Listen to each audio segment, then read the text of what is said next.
Imagine a world without writing, where the only form of expression was your own skin. A world where body paintings, tattoos, jewelry, and ornaments weren't just decoration. They were the language of identity, survival, and spirituality. Today, we're going to uncover what these marks reveal about our ancestors. In prehistory, the human body was a living canvas. Every line, every adornment told a story. From the earliest communities to the large tribal groups, body art was a form of communication, protection, and connection to the divine. The ochre-painted handprints on cave walls, the intricate tattoos found on preserved bodies from thousands of years ago, these weren't random acts of decoration, but deliberate expressions of what it meant to be human. When we look at modern tattoos or jewelry, we're actually participating in one of humanity's oldest traditions. But what exactly did these practices mean to our ancestors? How did they shape the identity of these peoples? And what can they tell us about ourselves today? The ancient peoples who adorned their bodies with colors drawn from the earth, who pierced their skin with bones and adorned themselves with teeth from fearsome predators, they were speaking a language that transcended words, a language that we're still deciphering today. If you love history and want to unravel the mysteries of the great ancient civilizations, like this video, subscribe to the Dawn of Humankind channel, and don't miss a single episode. Join us as we journey back to a time when the body itself was the ultimate medium of human expression. Tattoos are far from being a modern invention. When we admire intricate designs in today's tattoo parlors, we're actually participating in a tradition that stretches back thousands of years into our distant past. Just imagine this. Over 5,000 years ago, a man we now know as Ötzi, the Iceman, walked the ancient Alpine mountains carrying 61 tattoos on his skin. His body, perfectly preserved in ice until his discovery in 1991, provides us with remarkable evidence of just how old this practice truly is. But here's what's fascinating. Ötzi's tattoos weren't made to impress others or to make a fashion statement. When scientists examined the placement of these simple line and cross markings, they discovered something remarkable. The tattoos aligned precisely with areas where Ötzi suffered from joint pain and arthritis. They were strategically placed along acupuncture meridians, suggesting our ancestors understood the body's energy pathways long before modern medicine acknowledged them. These weren't just decorative marks, they served as ancient medical treatments. The tattooing process itself likely involved rubbing charcoal into small incisions in the skin, creating a permanent remedy that would travel with Ötzi wherever he went. Think of it as wearing your medicine directly on your skin, and Ötzi wasn't alone. Across the ancient world, from the steppes of Siberia to the shores of ancient Egypt, people marked their bodies with permanent symbols. In the tombs of Egyptian priestesses from 4,000 years ago, archaeologists have discovered tattoos depicting protective symbols of the goddess Hathor. These weren't just beautiful, they were spiritual armor, designed to safeguard the wearer in this life and the next. Did you know that some tribes wore jewelry made from the teeth of predators as a way to absorb the strength and courage of these animals? A necklace of bear claws or wolf teeth wasn't just a trophy of a successful hunt. It was believed to transfer the animal's power to the wearer. Some indigenous shamans would even tattoo animal attributes onto warriors, believing this would imbue them with the creature's specific powers: the stealth of a panther, the strength of a bear, or the keen sight of an eagle. This shows how deeply symbolic body art was, intimately connected to survival in a dangerous world. In many ways, these ancient tattoos were a form of prayer made permanent in flesh, a constant invocation for protection, healing, and strength. They were the original wearable technology, though powered by spiritual belief rather than electricity. So the next time you see someone with a tattoo, remember, they're participating in one of humanity's oldest traditions, one that began not as art, but as protection against the countless dangers of an uncertain world.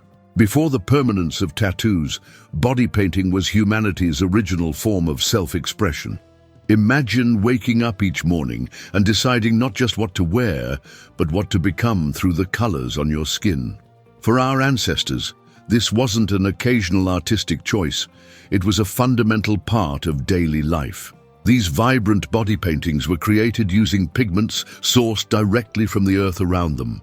The deep blacks of charcoal, the rich reds of ochre, the pure whites of limestone, and the earthy browns of clay, each color carefully harvested, ground, and mixed with animal fats or water to create paint that would cling to the skin.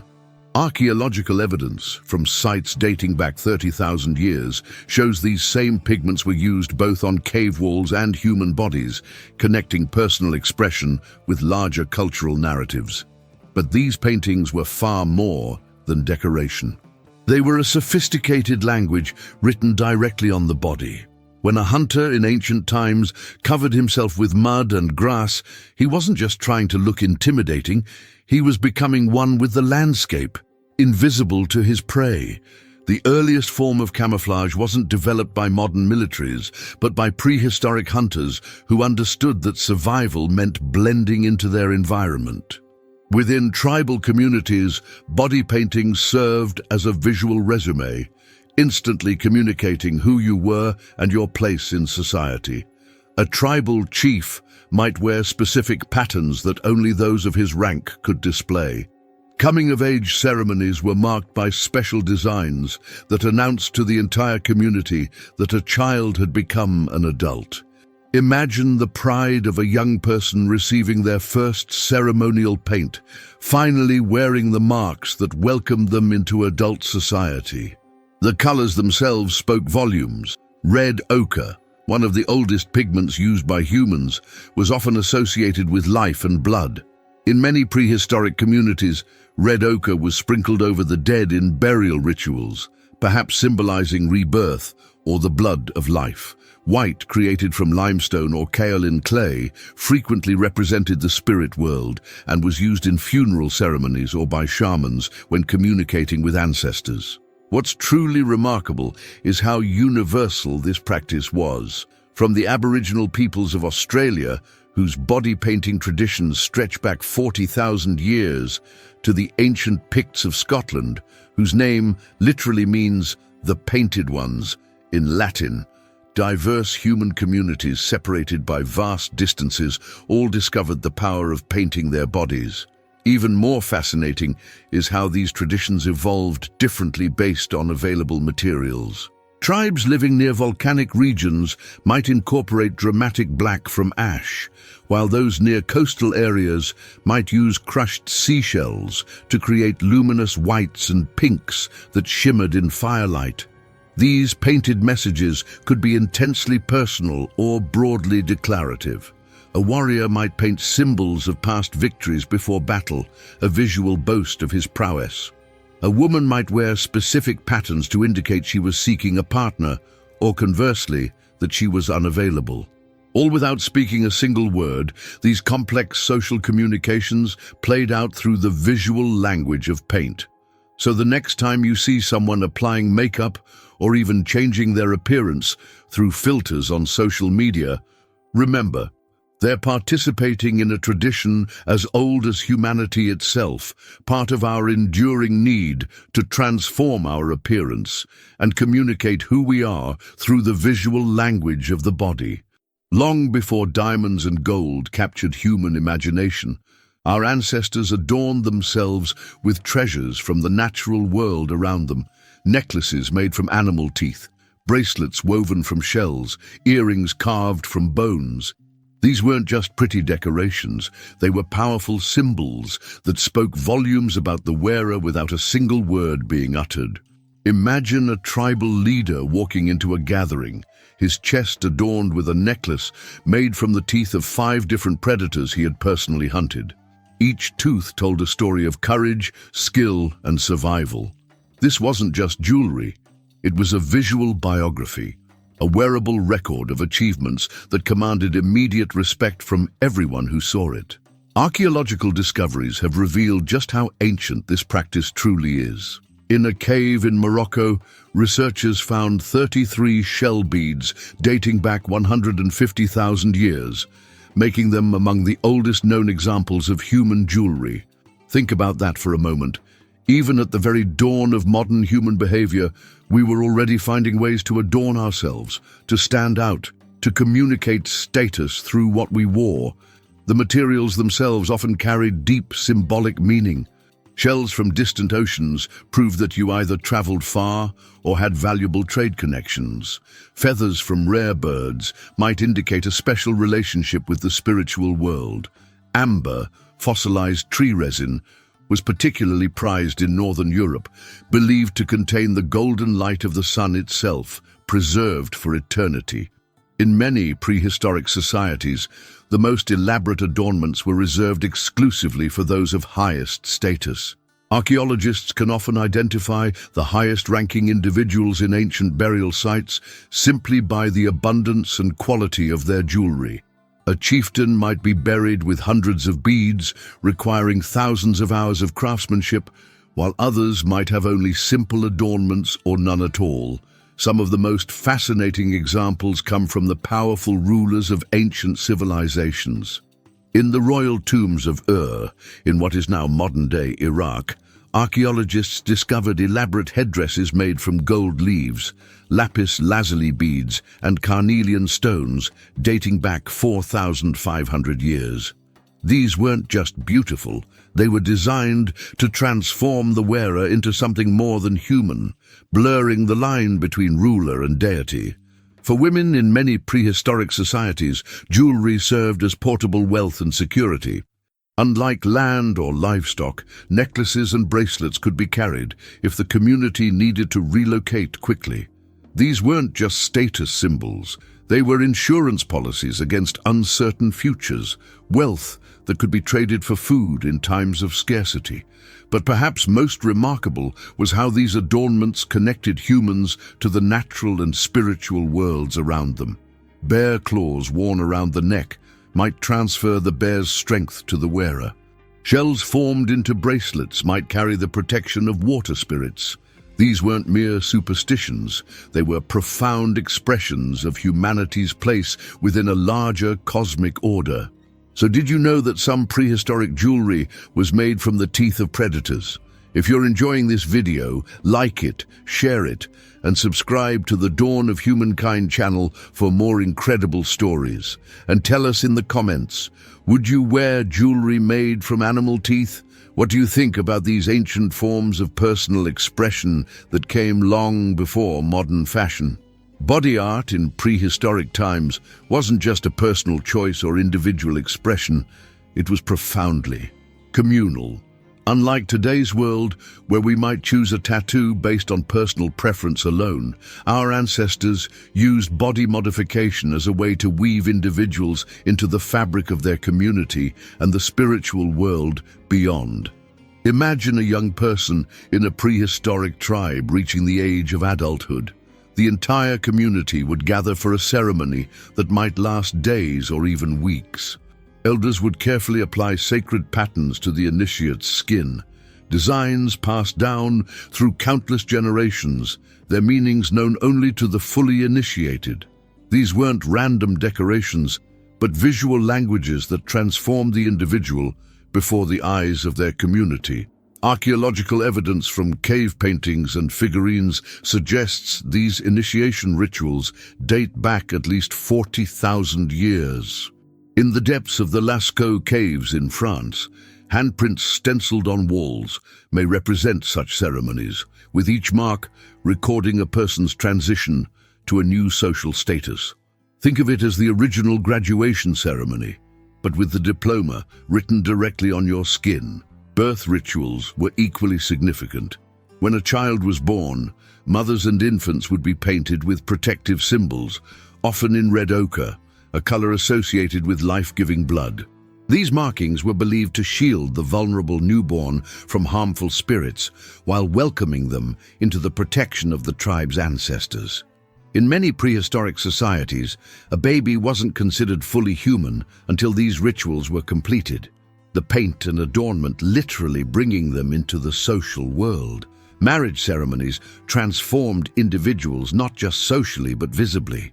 A bride might wear elaborate body paint that took days to apply, with each pattern revealing aspects of her family lineage, personal qualities, and fertility blessings.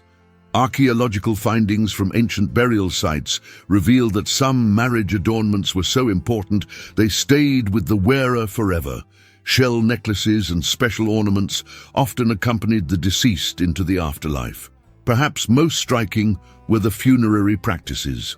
When someone died, their body would be prepared with specific markings to guide them safely to the spirit world. The Chinchorro people of ancient Chile, as far back as 7,000 years before Christ, would paint their mummified dead with striking black and red designs. These weren't just decorations, but spiritual passports, ensuring the deceased would be recognized by their ancestors in the next world. These collective rituals created a shared visual language that bound communities together across generations.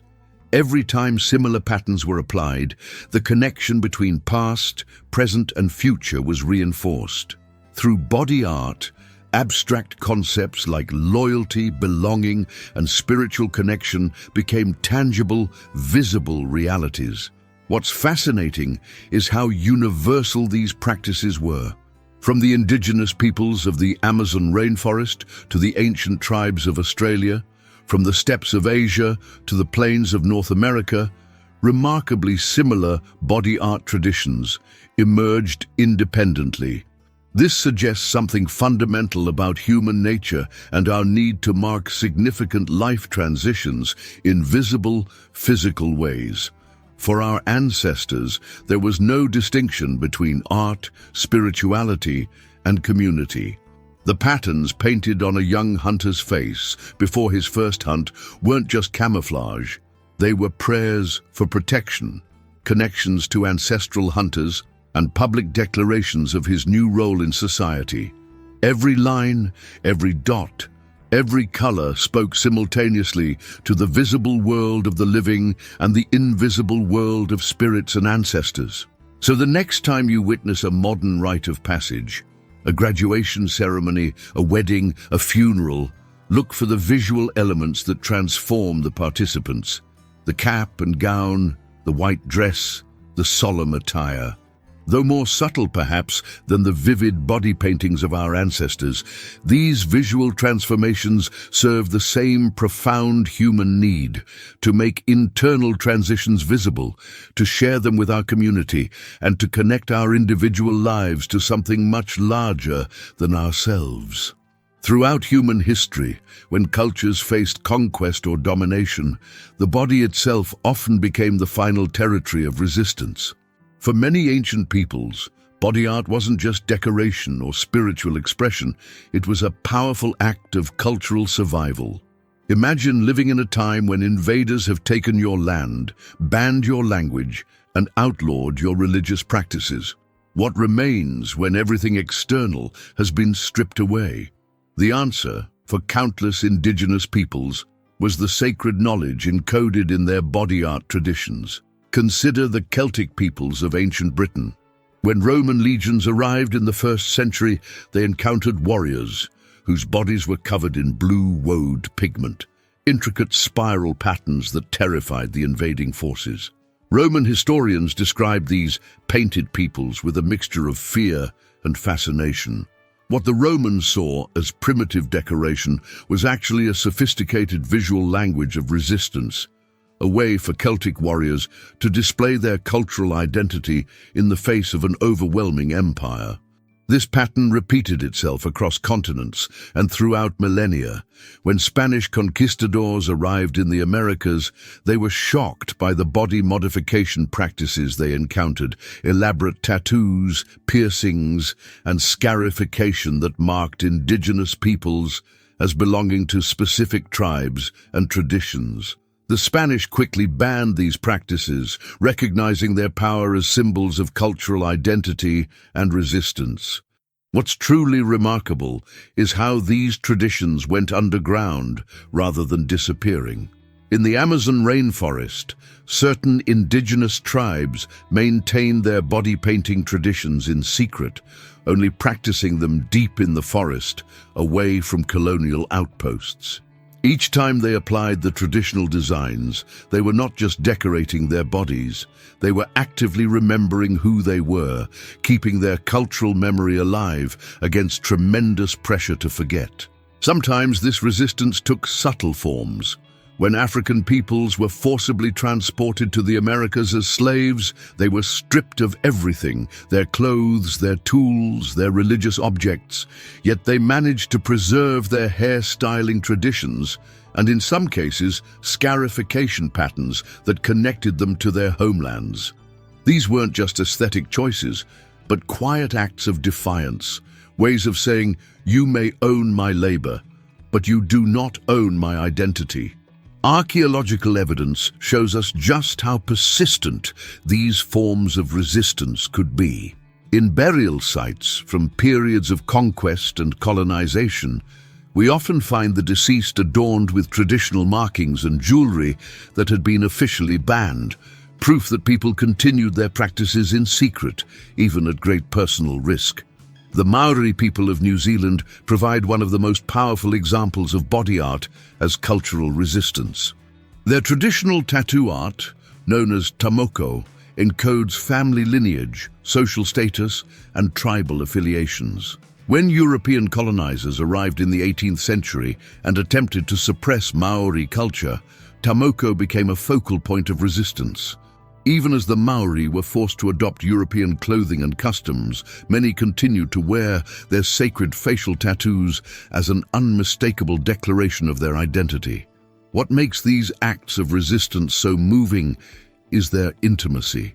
Unlike monuments or buildings that could be destroyed, the knowledge carried on the body, in tattoos, scarification, hairstyles, and painting traditions, lived and died with the people themselves.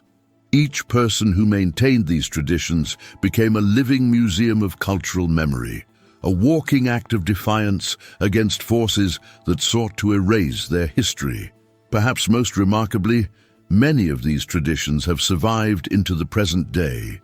After centuries of suppression, indigenous peoples around the world are reclaiming their traditional body art practices, not just as cultural revivals, but as continued acts of resistance against ongoing colonization and cultural homogenization. So when we look at ancient body art, we're not just seeing decoration or spiritual expression, we're witnessing one of humanity's most enduring forms of resistance, the determination to remain culturally distinct, to preserve identity against all odds, and to carry the wisdom of ancestors forward through the most portable canvas of all, the human body itself. Ati. As we've seen throughout this journey, body art in prehistoric times was far more than mere decoration. It was a sophisticated visual language that spoke volumes about identity, status, and spirituality. Through pigments drawn from the earth, ornaments crafted from nature's treasures, and marks etched permanently into skin, our ancestors created a rich tapestry of meaning that bound communities together and connected them to the cosmos. These ancient artists, working with tools as simple as bone needles and charcoal, left us a legacy of incredible creativity and profound resilience. When we look at the ochre handprints on cave walls dating back 30,000 years, we're not just seeing random markings, we're witnessing the birth of human symbolic expression. Those hands reach across millennia, reminding us that despite vast differences in technology and society, we share the same fundamental human desire to transform our bodies into canvases of meaning. The next time you see someone with a tattoo telling their personal story, or wearing jewelry that marks a significant milestone in their life, or even applying makeup before an important event, pause for a moment and consider how these modern practices echo those of our distant ancestors. When a graduate wears a ceremonial robe, when a bride adorns herself for her wedding day, when we dress to mark our identities, Are we not, in some essential way, continuing traditions that began around ancient fires at the dawn of human consciousness? Perhaps the most remarkable aspect of prehistoric body art is not just how ancient it is, but how relevant it remains. In a world increasingly dominated by digital interaction, our bodies remain our most immediate means of expression. The human desire to transform our appearance, to communicate without words, to mark ourselves as belonging to certain groups. These impulses connect us directly to our prehistoric ancestors in ways that transcend time. From the tattooed priestesses of ancient Egypt to the painted warriors of Celtic Britain, from the scarified initiates of African traditions to the adorned brides of indigenous Amazon tribes, they all understood something fundamental about human existence, that we are both biological beings and walking symbols, constantly communicating through the living canvas of our bodies.